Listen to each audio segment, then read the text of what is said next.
Hello, I want to thank you for clicking on my channel. I'm PI187, and today I'm going to be reacting to this video that someone mentioned in my comments called Tales from the Coast with Robson Green, Episode 3, Outer Hebrides. I'm probably saying that wrong, but that's how I read it. So anyhow, the guy that sent me the message was this little monkey fella. He's got 119 subs. So if you want to go and check out his channel, I'll leave a link down below. And you want to give him a like or subscribe or anything, I'm sure he'd really appreciate it with only having 119 subs. I'm going to give him a like right now. I haven't even watched it, but I'm sure it's going to be pretty decent. And let's just do this. Let's get some volume going. Sorry about my light today. It decided not to work for some reason. I think it's time to get a new one. All right, so let's do this. Time 5 a.m. Location Luscantire Beach on Scotland's wild Atlantic coast. Weather? Wet. Very wet. The Hebrides. Beautiful. Tranquil. Okay, so that's how you say it. The Hebrides? The Hebrides? Is that what he said? The Hebrides. The Hebrides. Okay. So I was saying it wrong. Beautiful. Tranquil. Oh, by God, it rains. But it's all part of the adventure. From wild camping in the Western Isles to kayaking off the Welsh coast. That looks like a real nice place to go camping. Rain or not. In this series, I'm travelling the very edges of Britain to find out just what makes our coastline so special. How often do you get to see a sight like this? Wow. I'm meeting with people who share my passion for our shores. It's fresh air. It's freedom. Gathering stories of those who seek adventure. Oh, we're away now. This is scenic. And those who want to escape city life. It's lovely. You sit here and listen to the sea. It's just our special place. Oh, look at that. These are my tales from the great British coast. Nice one. The scenery is just insane there. I'm telling you, I just can't get over, like, so much amazing scenery. It's just, like, everywhere. Literally.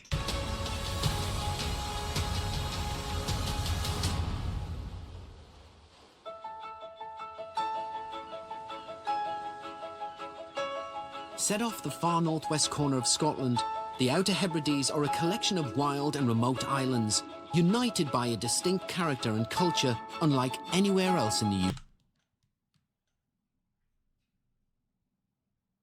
That's cool.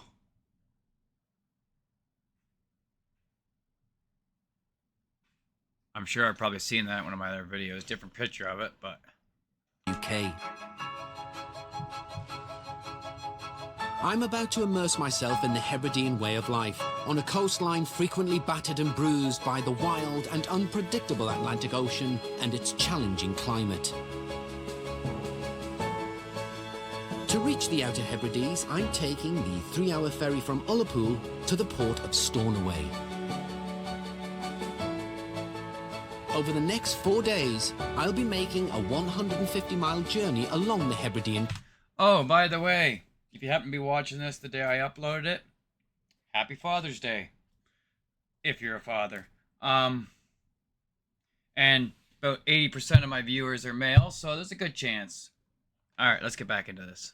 Coast, exploring the Isles of Lewis and Harris and North and South Uist, before reaching my final destination on the Isle of Barra. As we near the Western Isles, the wind is picking up. Don't get me wrong, there are many things I love about travelling around this area. I love the open space, that sense of freedom. But it does get windy, it's blowing a hoolie today, and I guarantee I'm gonna get wet. But you know what? What makes me sick is when people come to Scotland and they went, oh, do you know, I went to Scotland and it was raining. Cause it was bloody raining. It's the northwest tip of Scotland. That's what happens. And it blows a gale. It's all part of the experience.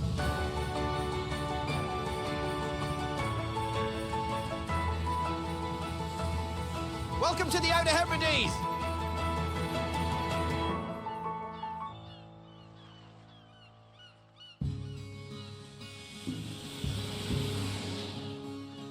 The coastline of the Isle of Lewis is dotted with clues to its ancient past.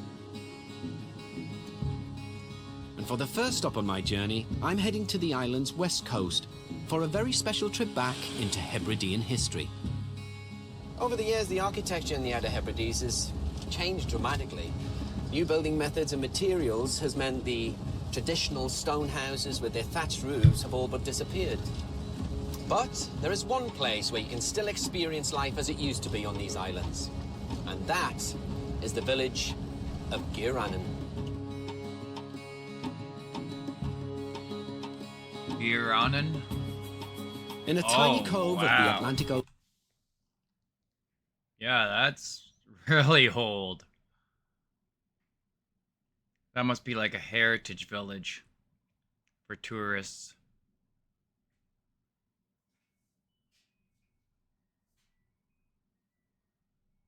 That is cool. Ocean lies the remnants of a coastal community unlike any other. Wow. Gearanen is home to some of the last traditional black houses left on the Isle of Lewis. Dating from the 17th century, generations of families lived and worked in these cottages, farming, peat cutting, and tweed weaving. Families shared these thatched cottages with their livestock, and the soot from the peat fire would cover the inside of the walls, hence Black House.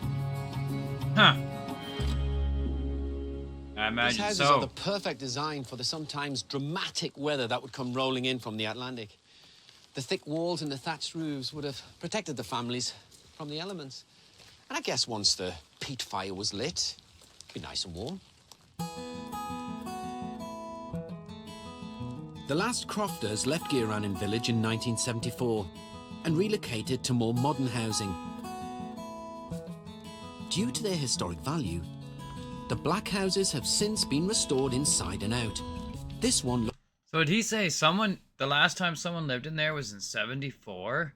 That's actually still kind of recent for what those homes look like, I would say anyways. I would have thought nobody's lived in them for at least 60, 70 years. But I guess the person who was living in there last was a real trooper. looks exactly as it did in the 50s. And that's 1955. Or did they say 55 or? I thought they said the 70s. 74, I thought they said. I could be wrong. July 1955. Wow.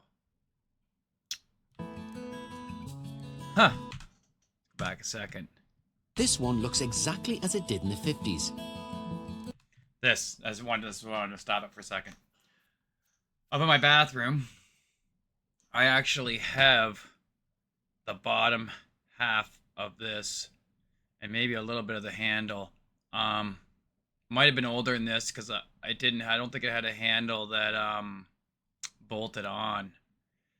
And it's mainly just this part left. But anyhow, like I said, my house is probably 150 years old now. Old brick house. And out back, I was digging. I'm not sure. I think I might have been putting the fence along the back side of the house for my dog, or I'm not sure what I was doing at the time. But I was digging, and I dug up the bottom half of one of these. It's a lot more rusted. This one's in way better shape than mine. But, yeah, it's just sitting up in my bathroom, for whatever reason. Just that's where it ended up, I guess. Here to meet me is Alec McClay, known as Berry, whose parents were local crofters. Walking uphill here. Berry, how are you?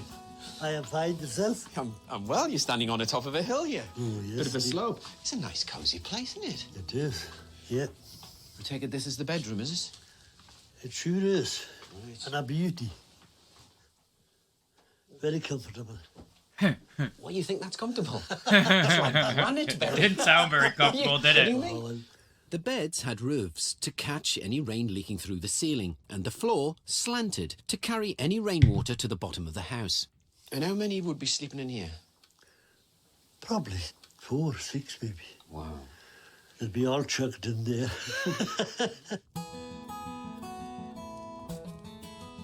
Right. I've heard there's a room with a loom. Most of the black houses had a weaving room attached. It was quite literally a cottage industry.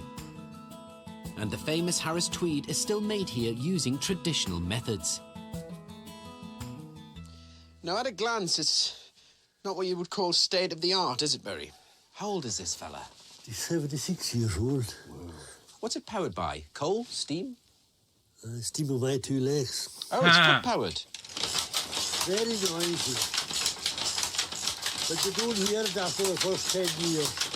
I'm sorry, what did you say? You don't hear it after the first 10 years.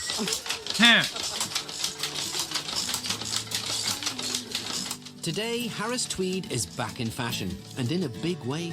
You can find it in everything from designer handbags to Nike trainers, and worn by everyone from royalty to pop stars. It's the only fabric in the world produced in commercial quantities by traditional methods. Oh, wow. And only tweed woven by an islander in their home using pure virgin wool can be labelled Harris tweed. Did you weave this morning? Yes, yes. A couple of yards. A couple of yards. How long does a couple of yards take? Probably about 2.5, 3 hours. Do you mind me asking, how much would a couple of yards cost? Very expensive. If you were to buy a whole tweed, something like that one, you're probably talking 2,500. Aye. 38 yards. Yeah. So show me how the loom works.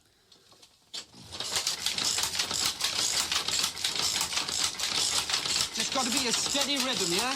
Yeah. Okay, can I stop you there? So as you're moving the pedals, are these the shuttles moving the threads to and fro, yeah? Yeah, they're back and forth all the time. Right. Time for me to have a go. 1, 2, 1, 2. What'd you do? Sorry, I've jammed it. Oops. Looks like I might not be getting an invite back to Gear Running in a hurry. That was a horrible silence you just made there. I just thought I'd ruined 2.5 grand's worth of tweed. We'll send you the bill next week. I've twaddled it. I guess it wasn't really for amateurs, was it? At first I was thinking like, oh, that's just pretty easy. You just, looks like you're kind of riding a bike, just, But I guess you have to know the speed to go at and everything, or you could really screw it The up. tweed. Like, he screwed that up real fast. Take 2. This could be Oh, costly. You ready? Oh dear.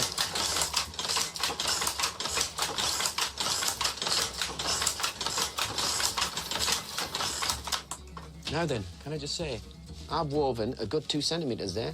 How much would that cost? 70 pence. Can I have it, please?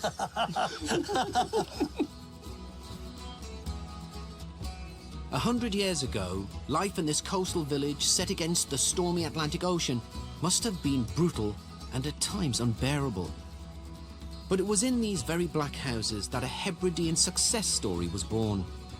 The story of how the humble Harris tweed became one of the most fashionable and sought-after fabrics in the world.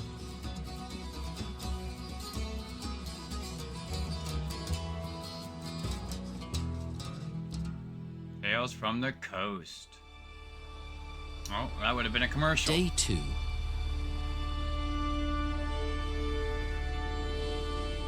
The often demanding climate of the Hebridean coast has created a character of resilience in its people. If any evidence were needed, You only have to watch the Highland Games, the ultimate demonstration of grit and determination. The games have been recorded as far back as the 11th century and are played out each summer against a stunning backdrop of hills and coastline. And legend has it that clan chieftains would go to the Highland Games to choose their bodyguards from the fittest fighters. So today I'm off to see if I can cut the mustard in a sport that requires strength, stamina, and a stick.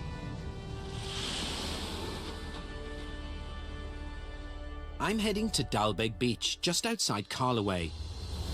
It's the training ground of Ranald Fraser, a champion in the ancient Highland sport of Madalesque.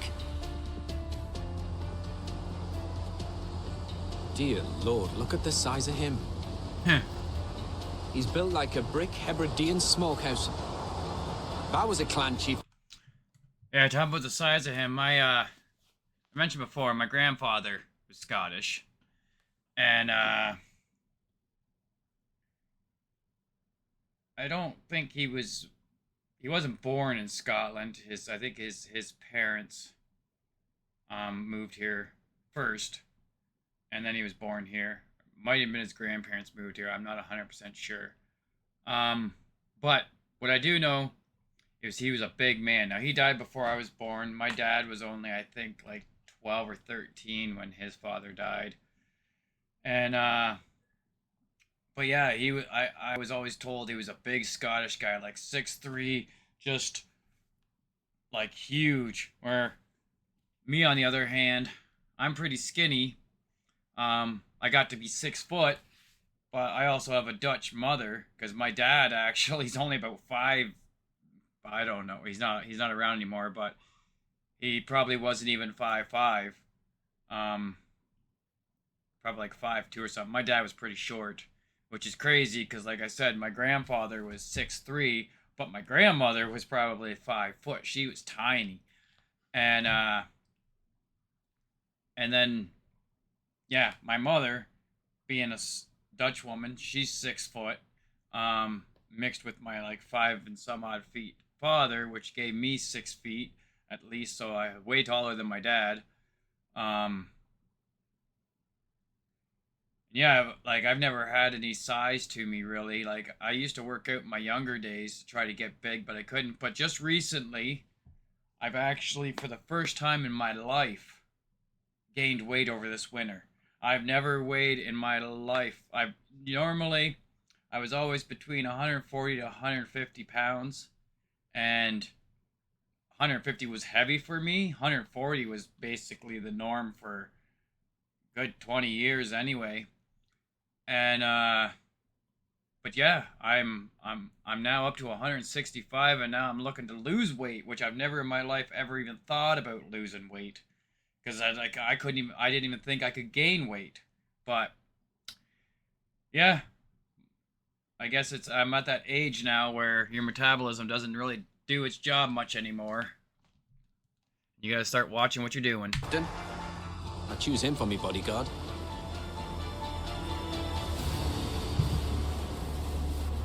Ranald Fraser, Robson Green, pleasure to meet you. Very nice to meet you. How's it going? It's going very well on this wonderful, hot, sweltering day in the Hebrides. A lovely day, yeah. Now, Yeah, he is a big guy. I've never, ever heard of Madalesque. Where did it come from? Why are you involved in it? Well, it's a sport that's unique to the Hebrides, Lewis in particular. It translates into English the lazy stick, which is here. The lazy stick? The lazy stick. And it's a game, a challenge between two opponents where they're both on the ground and they fight for the stick. Really? Yes. Is there any punches thrown, kicks No, thrown? no, just aggression and pulling. So where did it all start? What's the genesis of it? I don't think anybody actually knows where it started from. It's a game that's really only been practiced probably in the west coast of Scotland, the Highlands and Islands. The rules are simple. Two competitors sit down with their feet together, and whoever can pull the stick from the other's grasp, or who raises the other off the ground, is the winner. And what qualities do you need to be good at the Madalesque? Strong, heavy, and a good balance. It's nice knowing you. See you. Strong, 3 things I haven't got, mate. Look at me. If we have Madalesque competition, I think you're going to win. I don't never know about that. Design has to have a lot to do with it. It does slightly, but there are certain things you can do. If you don't have the weight or the height, you can manipulate the grip. Right. You can hold your opponent down for a minute or so, tire them out, right. Then you pull them away. Right. So there's various techniques and tactics, yeah. Before our Madalesque face-off, we're warming up with another ancient Highland sport, the stone putt. Voila. Oh, not even I was close. High, but the mind, body, and soul thought low.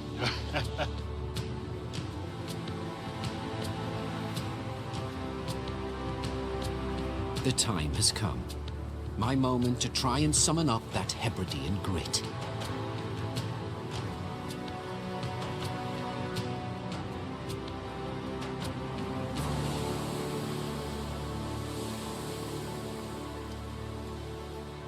I think today you might have met your match. Huh. And if this sea breeze gets up, you might just find out what a Geordie wears under his kilt. It's a bit drafty. Huh. Remember, Robson, the bigger they come, the harder they fall. Think David and Goliath. On three. 1, 2, 3, go.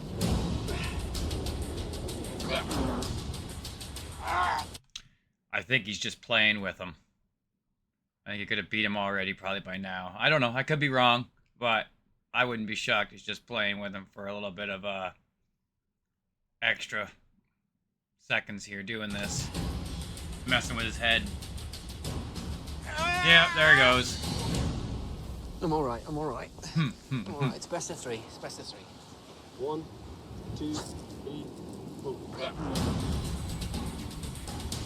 Ranald may be the favourite, but I tell you, you write Robson Green off at your peril. Yeah. Oh, now I've got you. Now I've got you. Here we go. Oh, here I go. Oh. God, man. Ranald may have defeated me. Annihilated me, in fact. But I'm not downhearted. What can I say? Hope you enjoyed it. I use the word enjoyed loosely. Keep doing it, Bonnie lad.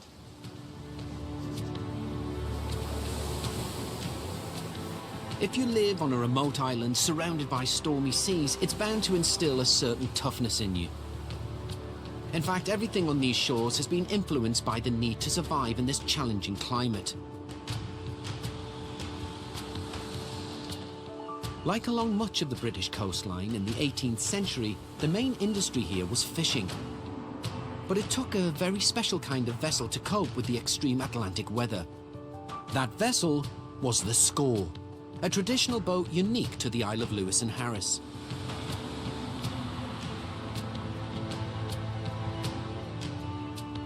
Once, Stornoway Harbour was filled with vast fleets of scores, but now only one remains.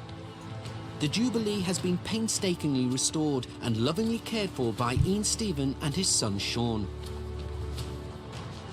How we doing, fellas? All right.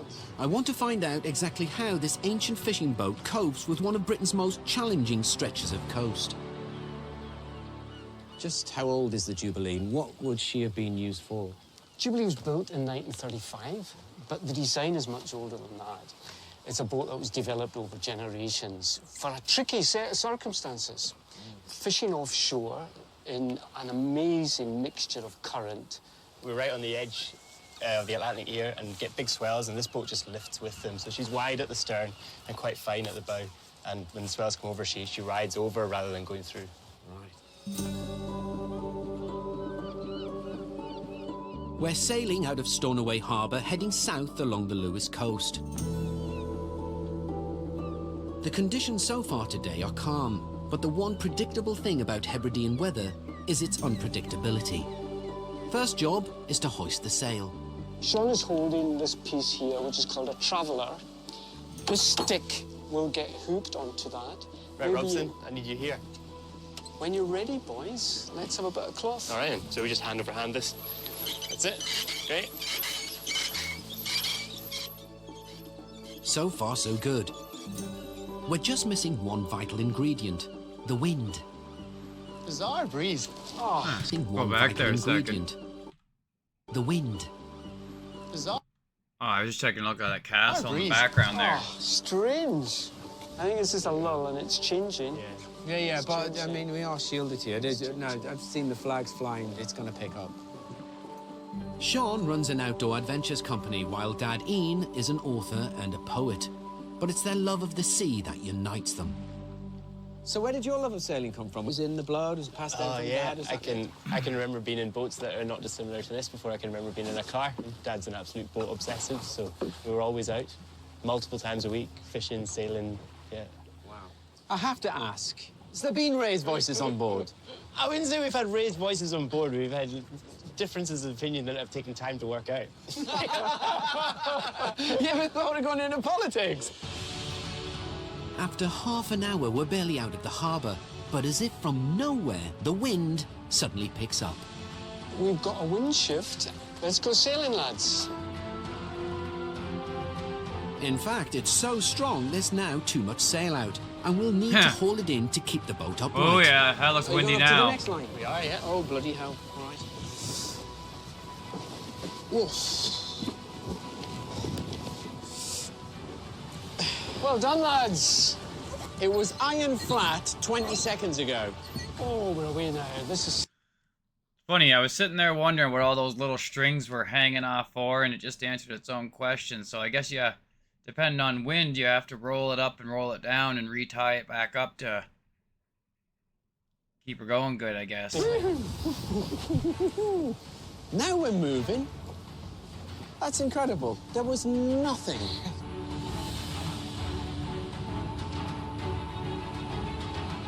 Skiffs are designed to be steady and stable when travelling at speed through high surf,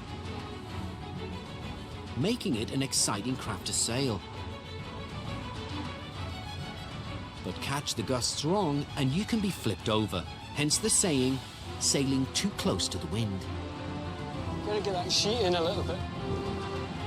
This type of sailing is raw and unforgiving, and in the 19th century, far out at sea, incredibly dangerous. And in the old days, what would be the method of fishing? Boats of this size and its bigger cousins would set miles of great lines, hooks the size of your fist, hundreds of them. And they'd be pulling in quality cod and ling, and as the weight of the fish came in, the ballast stones would be jettisoned. Of course.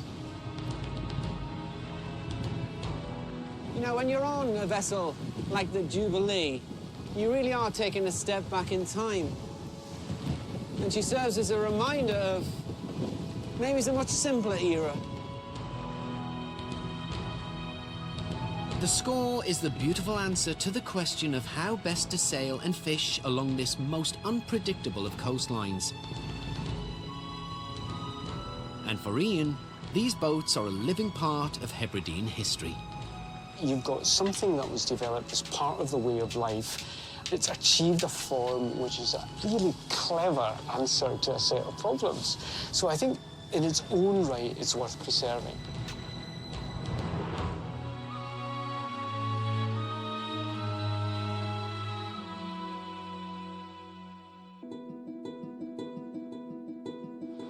And we're back.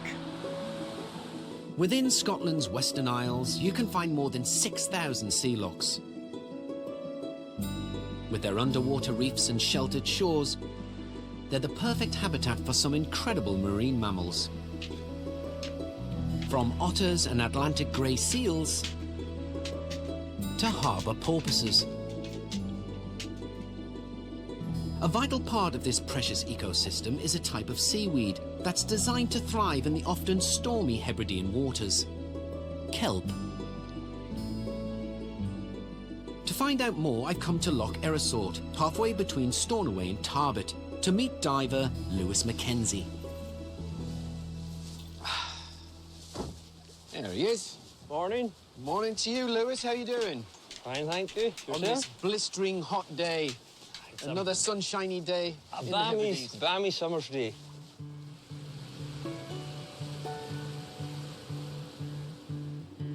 Loch Erisort is an 8-mile-long sea inlet, one of the largest on Lewis. So it's a sea loch. So when does a loch become the sea and vice versa? Well, the sea lochs in the Hebrides, they cut quite a bit inland, but it's salt water. As you go further inland, they are getting mixed with the water coming down from all the rivers, from the salmon rivers. So what happens is you get a mix of fresh and salt water, and the fresh water that flows in from the rivers sits on top of the salt water.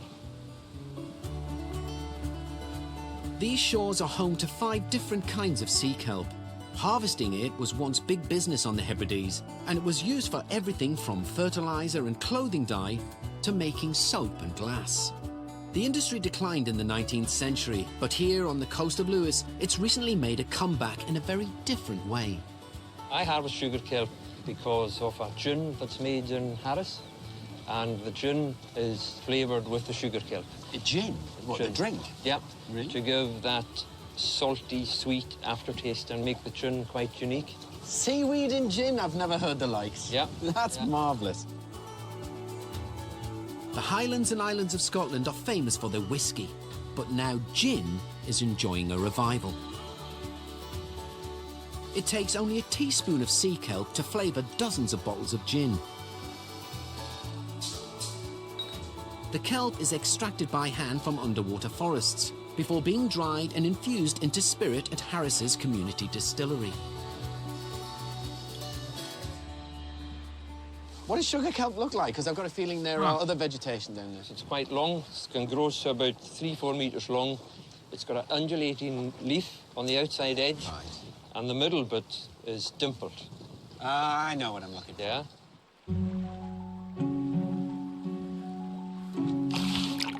Okay, 3 metres long, an undulating leaf and dimples on the middle bit.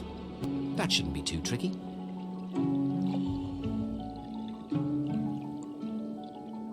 Bingo!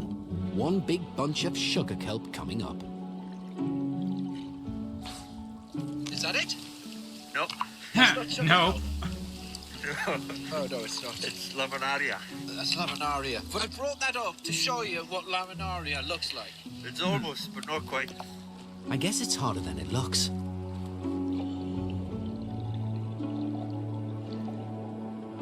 As the name suggests, sugar kelp has a sweet taste. It's popular in Japanese cooking and packed with vitamins. With vitamins. Let's hope I've got the right stuff this time. Or we say vitamins. You got it. That's your first bit of Hebridean sugar kelp. So this is what the fuss is all about. Sugar kelp, yeah. So that's a young plant. That's about a year old. Can you eat it in this state? You can, no? Yeah. Well, I do hope it tastes better than it looks. Huh. So you get the salty bit first, and then you get the kind of vegetable-y. Yeah. And then you get a wee sweetness when you finish. I got all 3 things there. I got the sweetness just at the end there. Yeah. Don't eat too much at the moment. Why is that? Just hang on fire a wee bit. It's full of mannitol, which is a form of sugar, and it also has a laxative effect. I know what you're going to say. Otherwise... I was thinking that's what he was going to say, too. Just because he stopped him like that, like, it's going to give you the shits. Me and the porcelain telephone, i.e. the toilet, will become very friendly. That's if you make it to the porcelain toilet. It's time to take the fruits of our labour back to the shore. But on the way, Lewis has promised me a rare Hebridean experience. Watching Britain's largest bird of prey hunt fish on the loch. We're going in search of the white-tailed sea eagle. So at one time there was an abundance of these eagles and then they disappeared. Why was that? Yeah, well, the Victorians had a bit of a preference to get them stuffed. I thought they'd have something to do with it. So they were shot. I think the last one was shot in 1920. And that was them extinct, obviously, in Britain till 1975, when 4 birds were taken in intentionally from Norway. Was it a simple case of just bringing pairs over and letting them set free? 2 pairs, and they were basically let loose on the Isle of Rum, on the Inner Hebrides. And they've bred and spread naturally. There's only about 44 breeding pairs of these birds in the whole of Britain. there he is. That's a buzzard, I think.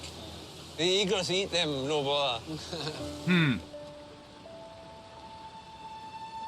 Half an hour later, it appears we're in luck. I'm actually seeing the bird. You can see it? Yeah, I can see the bird. Can see his cream chest, cream head. Oh, yeah. He's, I think that's him there, just in amongst, at the bottom of that. I see him. Looking straight at us. Oh! Right here. Look at that. That's a... Is that a... Would that be a bald eagle there, or just this different type of eagle?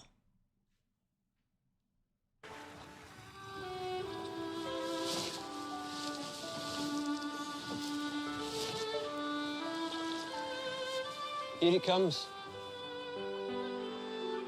These beautiful birds have an impressive 8-foot wingspan. Wow, 8 feet. Holy crud.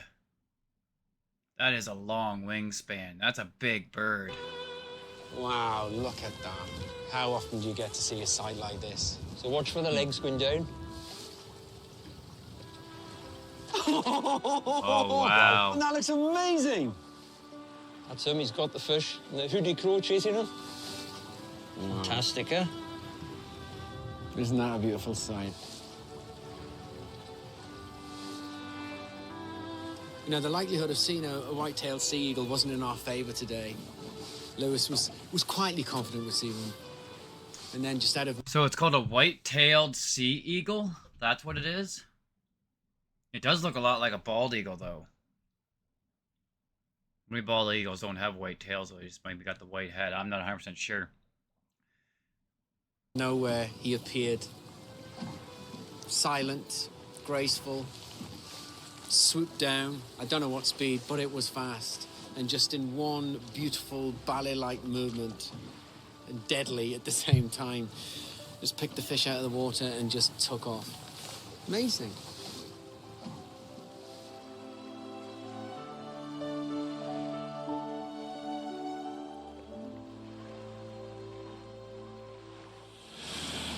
From the heart of the Hebrides, this is Isles FM.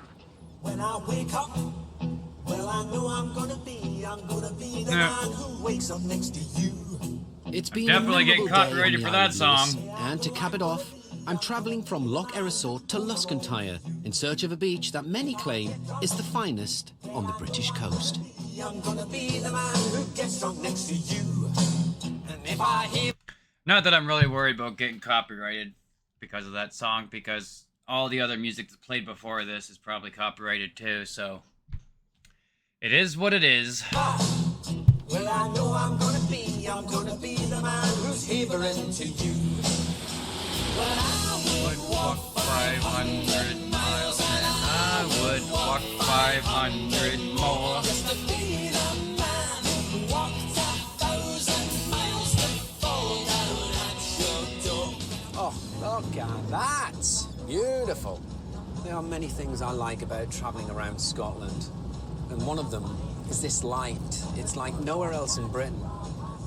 In the film game, we call this light the magic hour. And just look at the way it's reflecting on the water.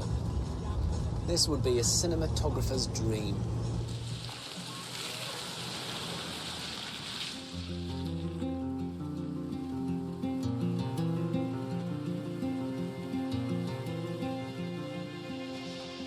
Oh, what do you know? Unbelievable. You know, I've been privileged and Look at lucky enough that. to travel to some extraordinary countries around the world. And I've been on some spectacular beaches. And this one here at Luscontyre is up there with the best of them. Look at the colour of that sea.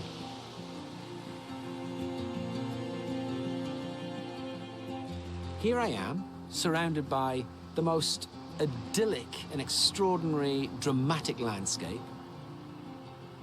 And there's no one else here but me. Crazy. The Gulf Stream current on the western side of the Outer Hebrides gives this coastline an unusually warm climate for the UK. It's why Luscontyre appears almost tropical, with its pristine turquoise sea and white sandy beach.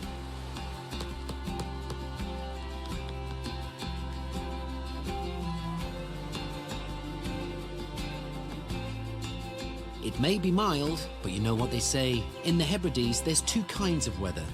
It's either raining or it's about to rain. Who knows what I wake up to tomorrow? But for now, I'll just enjoy the moment.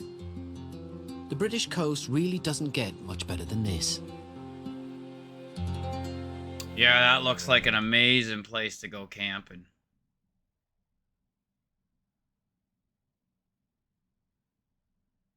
Beautiful.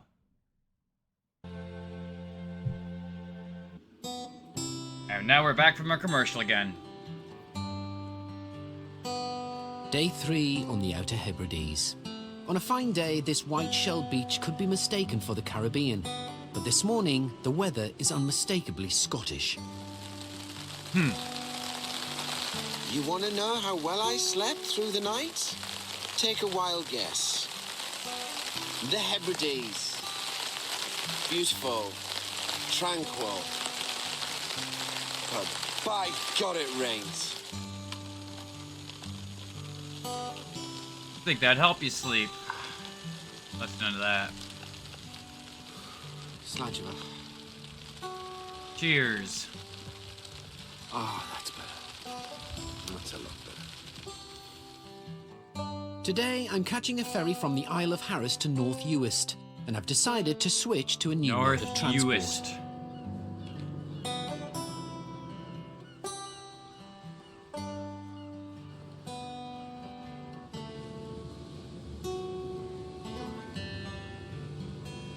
I'm told the best way to travel around these islands is by bike. Especially if you want to get off the beaten track. I hope it's all downhill. One way. In contrast to the mountains of Lewis and Harris, this is a much flatter landscape. And with more than 100... Holy crap. That ever look crazy. And so is there only people living in this center section? Where it's really, really green? I can see a road. I can see some homes. But I see nothing over here. I see nothing over here. It looks like that road goes way up through the middle somewhere. That is really neat, though. That's a really good view. 100 sea locks, North Uist contains more water than land. I can see that. My next stop is the town of Carinish. I'm hoping to learn more about life on Uist by spending a night in one of its most ancient dwellings, a stone roundhouse known as a That's awesome. He's gonna spend the night in there, lucky bugger. shieling. And after last night's disaster in the tent, I'm praying for something a little more comfortable. The official definition of a shieling is a roughly constructed hut used for pasturing animals. Ah, no expense spared on this show. I do it for the glamour, you know. £28 a day and all the haggis I can eat. The shieling is the home of local artist Flora MacDonald. Well, that's not the image I had projected in my mind. Doesn't that look lovely? Hello. Hello. I'm Oh, Robson wow. Green. Someone actually lives in it. Green. Pleased to meet you. I'm Flora MacDonald. Lovely to meet you. And this is my shilling. This is your shieling. Yeah. I have to say, it's not what I had in my mind when I was thinking about the shieling. Thought it was going to be a bit grubby. But what a lovely surprise. Well, it maybe was at one time, but I restored it. You restored it? Yes. So how old is it? It's probably 150 years old. Wow. Well, you've done a grand job. And as I'm staying here tonight, do you mind I'll have a look at the Please interior? do. Please do. Please come in and see. Oh, wow. Oh, my goodness. Flora, it's like something out of a fairy tale. How bonny is this place? Well, I like it too. Yes, I love it, actually. I spend quite a lot of time here. Right. I come here in the summertime, and I gather flowers, and I make drawings, and I'm a little girl. Again, like you said, it was a fairy tale. Aye. And I was thinking of my parents and my grandparents, and I was retracing their steps I got the feel of how they lived and how the things they had to do and how they felt. I grew up right on the edge of the sea. My father could tie his boat, he was a lobster fisherman, to the hook of the window when he got back from work. I have to tell you, I felt a bit grumpy this morning because the weather finally got to me. I was drenched this morning. Do you think it adds to the character of the people? Do you think it affects the culture in that way? Oh, yes. I definitely think it affects the character of the people because they had to be very, very strong to survive in gales and winds and rain and hardship. Oh, yeah. I do believe they were probably really tough people back then. It still seem like they're pretty tough people now. The islanders on Uist have always been hard-working and self-sufficient. In years past, it was the women and children's job to hand-dye wool ready for weaving.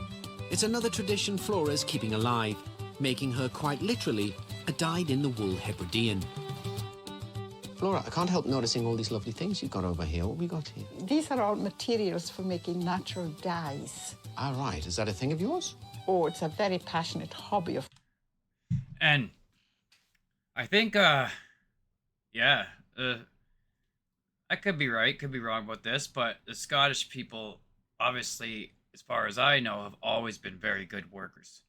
Like, I said I'm only part Scottish, and I'm very hyper too because of the ADHD, but I've never had a job where my boss hasn't been, like, totally amazed. Now, I was raised on a farm by a very, very old stepfather that raised me old school, so that might have had something to do with my work ethics too. But besides that, the story is told, like, my great uncle, he moved out of his dad's house at 12 years old to go move onto a farm to start working, and he went from age 12 to being a multi-millionaire and never knowing how to read or write. He was mayor of a city here in Canada. He had a company, big construction company with my last name on it, our family name. My grandfather was his right-hand man, who would have been his nephew. Worked for him till the day he died. Like I said, my grandfather died young because my dad was only like 12, I think, at the time when he died. I know my grandfather only had one leg also and worked on a construction thing. And the only reason I really know my grandfather only had one leg is because when my dad was 8, he got hit by a drunk driver.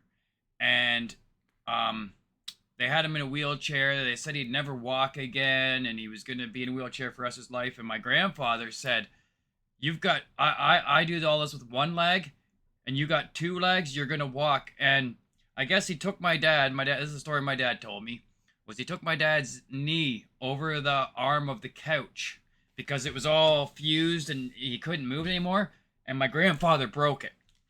And my dad said if he had a gun, he would have shot my grandfather in the face right then. But that's how bad it hurt. But my dad was able to walk the rest of his life. Now, he did hobble, because when he got hit by that car at age 8, his leg never really grew after that. So my dad had 2 different size feet, 2 different size calves. He had pins all up and down through his legs and stuff. And now I didn't get my dad didn't work a whole lot because of these problems and stuff. But my grandfather, like I said, worked till the day he was, pretty much till the day he died. And his uncle, like I said, moved out at 12 years old, started working on a farm. He ended up buying a whole bunch of land and was cutting wood down by himself. You know those big saws that take 2 people? Well, he was doing that by himself for so long. I've actually got a book on him. This is why I know all this stuff. They wrote a book on him. He did so much in his lifetime and got so popular over here that they wrote a book on him. They also named a hockey team after him that won the entire world. But anyhow, yeah, so he bought the land. He was cutting down logs by himself, dragging them out by horse, selling wood off. Then I guess he eventually bought a tractor and was using the tractor, and he hired another guy to be on the other side of the saw and doing more wood. And then he eventually got into owning quarries. And I know when he first started his quarry, he was using the tractor that he was using to pull the logs out of the woods to actually crush the stone. He had a belt, I guess, attached to the tire, and at that time, like I said in the book, you had to run your factories 24/7 if you wanted to make money. You could never stop working, so the place had to run all the time. But the stuff he did, and like how he went from, like I said, he couldn't never learned how to read and write, and he's like mayor of a city, multi-millionaire, all just from hard work. All of it, hard work. And reality is a good time probably in history to be doing that stuff, because today you need a lot more than hard work to make money. You need money to make money, because the government just has to take everything and put their fingers on everything, and you know what I'm talking about. But anyhow, let's get on with this. I'm sorry I talk too much. I wanted to learn all the skills of my grandmother and my mother and what the people did here. So this is called black lichen. The ladies in the US and all the islands, they scraped all this off the rocks. This is the most important dye in the Hebrides at that time for making the Harris tweed. Right. If you wish to put some of in the pot for me. And how much of that do you put just put half that carton in. Okay, no worries. Historically, the wool used to make Harris tweed was dyed using flora and fauna, hand-picked on the islands. In this case, we're using the lichen to give the fabric a darker hue. If I dip this in the pot? Yes. You can get a variety of shades. The longer you leave it in the pot, the deeper it becomes. It's a beautiful aroma. The smell never leaves the Harris tweed jacket. Ah, it is lovely. Well, in my attempt to learn the traditional Hebridean way of life, I've so far broken a tweed loom, mistaken laminaria for sugar kelp, and now I've turned a perfectly good piece of wool into this. That's not what that should be looking like. But I think it's brilliant. That's apricot. That looks wonderful to me. Yeah. Oh, she's so nice, isn't she? Just a few things I need to know because I'm sleeping in here tonight. 1, is it haunted? No. Will I be warm? Yes. Wouldn't it be nice if it just didn't rain for once? Yes.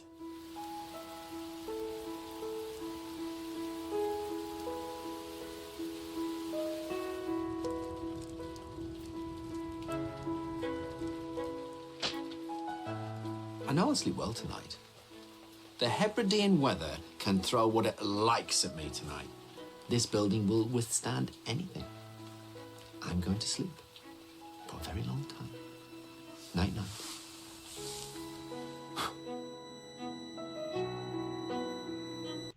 Now that would be so awesome to be able to stay the night in there. Better to stay for a week or so, but a night would be pretty awesome. Be even better to be her and be able to be there whenever you want. Like she said, it's like being a little girl again. She just loves it.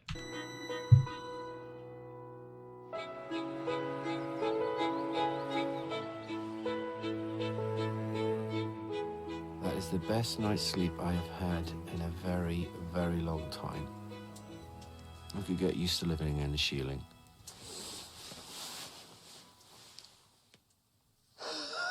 It's not raining.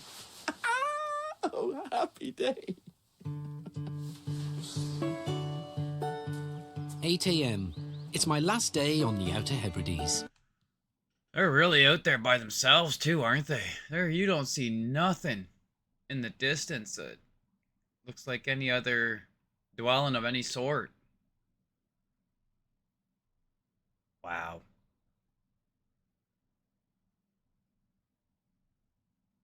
No trees. And time to get back on the road. From North Uist, it's 47 miles by bike and ferry to my final stop, the Isle of Barra.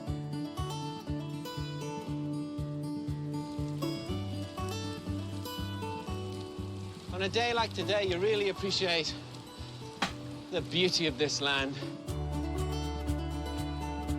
Travelling across the stunning coastal landscape of the Outer Hebrides has been an incredible adventure. Wow.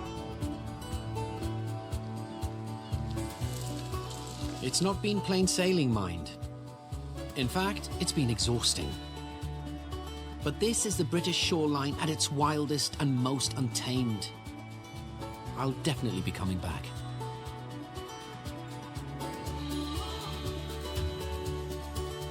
There's only one more place for me to visit, the airport, to catch my flight home. And where is he from? I've been told it's around here somewhere, near the beach, they said. I'm joking, of course. This is the Hebrides. They do everything a bit differently around here. This is the only beach on the entire planet used regularly for scheduled flights.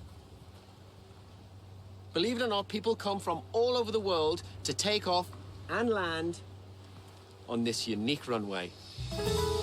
Wow. So this is the last thing I want to tick off on my Hebridean bucket list. I hope I'm in business class. Mind you, that'll probably be the co-pilot's seat. Yeah, it's not a very big plane, is it? Only 2 scheduled flights land here a day, carrying up to 150 passengers. It's one of the quietest airports in Europe. There's a lot of relatives here. There's only about 12 people on the plane. Goodness. It's obviously a big event in these parts, the plane landing. Welcome to Barra. Falchako Barai. It's Gaelic, you know. Didn't understand a word I was saying. I imagine Steve Wilson, the airport manager, can help. I'm sure he's a Hebridean born and bred, steeped in the native tongue of his ancestors.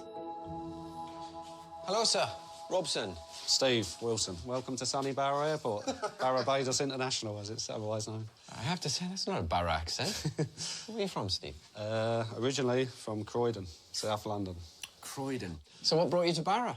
Is there a nightlife? Yes, it is. Some brilliant clubs up in the town. Like that. We always used to come up on holiday and that, and then met a local girl, and that was it. That'll do it. Built in 1936, Barra Airport is a vital link to the mainland for these isolated Hebridean islands. It's 8 hours by ferry and car from Glasgow. A flight takes little over 1 hour. That is so crazy. It's just basically a beach.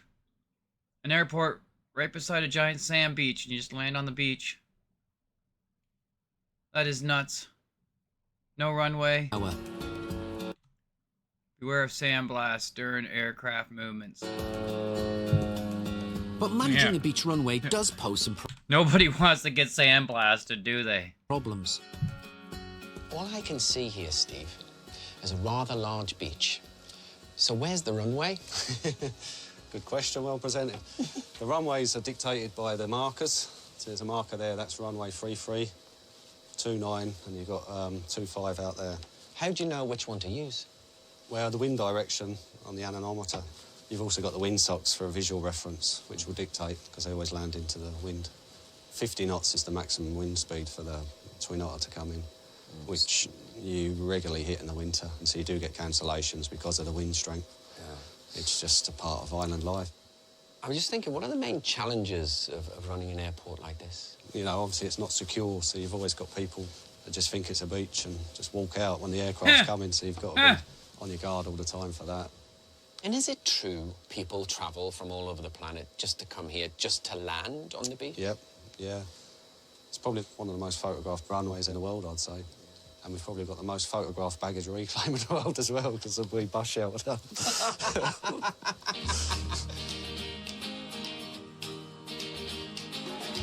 With a team of just 8 people, Steve needs all the help he can get, so he's given me a few jobs to do.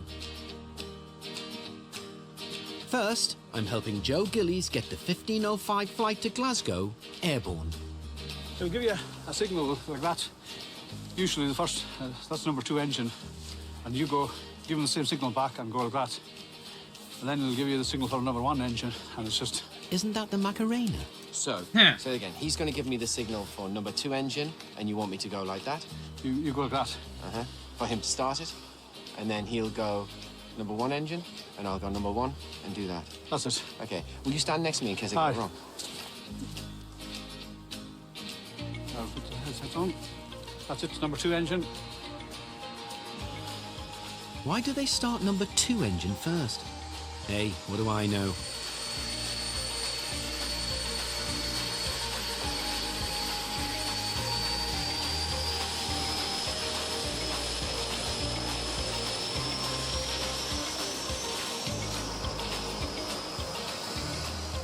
So let's just get this clear. I started that plane. Yeah, you started that plane today. Yeah.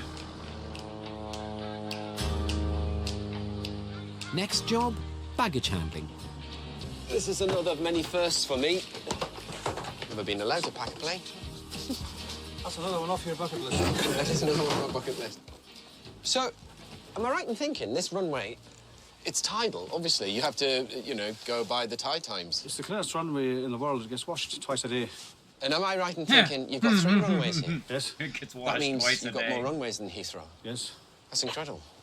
I think Heathrow should take a feather out your cap. They've got a bit of catching up to do. And then finally, it's time for me to say farewell to the Hebrides. My pilot is Phil Pickles. Well, I'm taking off today. Everything, all the conditions in our favour. It's beautiful, as you can see. A few little bubbly clouds, it might be a little bit bouncy. If you have a good look out at the window when we turn right, just looking down at the swell coming in and the colour of the water here. Without sounding too much like a hippie, it's like looking into the soul of the world. It's that beautiful. It really is. Couldn't have put it better. Lovely to meet you. Pleasure. Fly Thanks safe. very much.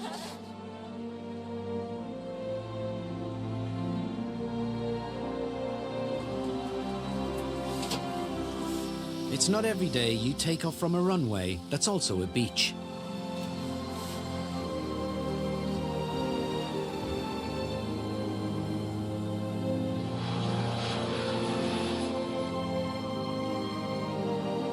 Phil was right. This is a great way to see these magical islands. Like the weather here, the Hebridean coast is unpredictable and challenging. But it's also dramatic, spectacular, and constantly changing. Wow.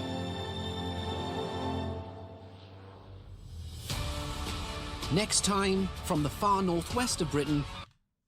Well, that is that. That was awesome. I really enjoyed that. I hope you guys enjoyed that. I've never seen this guy before, but it was really good episode.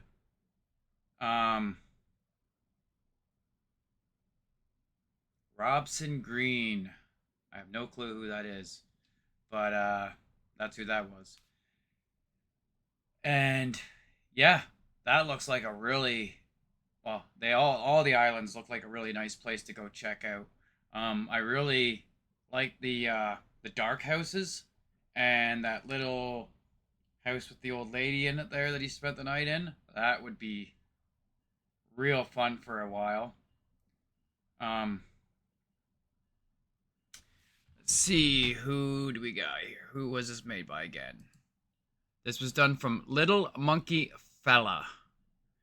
And like I said, I'll leave a link down below if you want to check out his page or anything, or want to subscribe or click like or leave a comment, anything, you know.